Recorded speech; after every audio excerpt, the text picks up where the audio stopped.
নিউজিল্যান্ডকে হালকাভাবে নিলে বিপদ হতে পারে বাংলাদেশের জন্য। বিশ্বকাপে সরাসরি খেলতে ঘরের মাঠে প্রতিটা ম্যাচ গুরুত্বপূর্ণ, জানিয়েছেন বিসিবি টুর্নামেন্ট কমিটির চেয়ারম্যান মিনহাজুল আবেদিন নান্নু। কিউইদের বিপক্ষে ক্রিকেটারদের কাছ থেকে ইতিবাচক পারফরমেন্স চান তিনি। ক্রিকেটারদের পাইপলাইন মজবুত করতে হাই পারফরমেন্স ইউনিটে গুরুত্ব বাড়ানোর চিন্তা নান্নুর।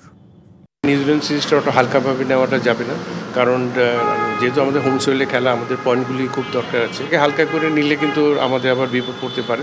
নিউজিল্যান্ড সিরিজের আনুষ্ঠানিক প্রস্তুতি শুরু হয়নি, তবুও মিরপুর একাডেমিতে নিঃসঙ্গ অনুশীলনে ব্যস্ত সাইফ হাসান। ফর্ম না থাকলেও ম্যানেজমেন্ট আস্থা রেখেছে। কিউইদের বিপক্ষে ভালো পারফরমেন্সে তার প্রতিদান দিতে চান এই ওপেনার। রাতে দেশে ফিরে সকালে মিরপুরে হাজির তানজিদ তামিম। পিএসএলে কোনো ম্যাচ খেলতে পারেননি, প্রস্তুতির ঘাটতি পুষিয়ে নিতে ছুটে এসেছেন মাঠে। সঙ্গী তাওহিদ হৃদয়, সিনিয়র সহকারী কোচ মোহাম্মদ সালাউদ্দিন। ওয়ানডে বিশ্বকাপে সরাসরি খেলতে গুরুত্বপূর্ণ সব সিরিজ, ক্রিকেটাররাও বেশ সিরিয়াস।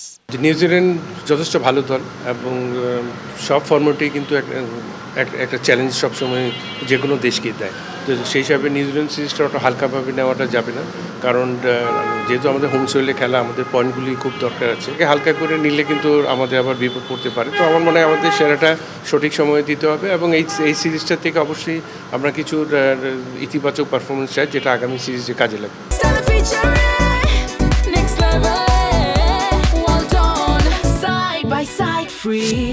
বাংলাদেশ দলের ব্যাটিং সমস্যা দীর্ঘদিনের। ধারাবাহিকতার অভাবে ব্যাটাররা আস্থার পরিবর্তে দলের বোঝায় পরিণত হন। সমস্যা সমাধানের পথ দেখালেন সাবেক প্রধান নির্বাচক। বিসিবির নতুন সভাপতি তামিমের সাথেও এ নিয়ে করেছেন আলোচনা। আমাদের এইচপিতে আরও একটু জোর দিতে হবে, কারণ এইচপি হলো এমন একটা জায়গা যেখান থেকে খেলোয়াড়দের পুরোপুরি তৈরি করা হয় ইন্টারন্যাশনাল এরিনার জন্য।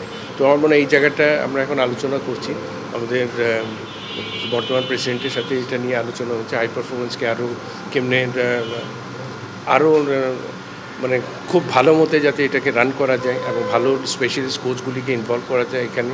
নিউজিল্যান্ড সিরিজের পাশাপাশি বিসিবি গুরুত্ব দিচ্ছে ঢাকা প্রিমিয়ার লিগ নিয়ে। মৌসুম শেষের দিকে হওয়ায় অনেকটা তড়িঘড়ি করেই শেষ করতে হবে টুর্নামেন্ট। একদিনে 6 ভেন্যুতে ম্যাচ পরিচালনার ভাবনা বিসিবির। থাকবে না রেলিগেশন। দলবদলের দিনক্ষণও চূড়ান্ত।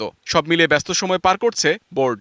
এটা আমাদের জন্য একটা চ্যালেঞ্জিং প্লাস একটা বড় প্লাস পয়েন্ট হবে যদি 6টা ম্যাচে খেলা করা যায়, যেটা মাঠের আমাদের যে অভাব হচ্ছে, যে মাঠের জন্য চিন্তা করে অনেক খেলা কিন্তু করা যায় না, ক্ল্যাশ হয়ে যায়।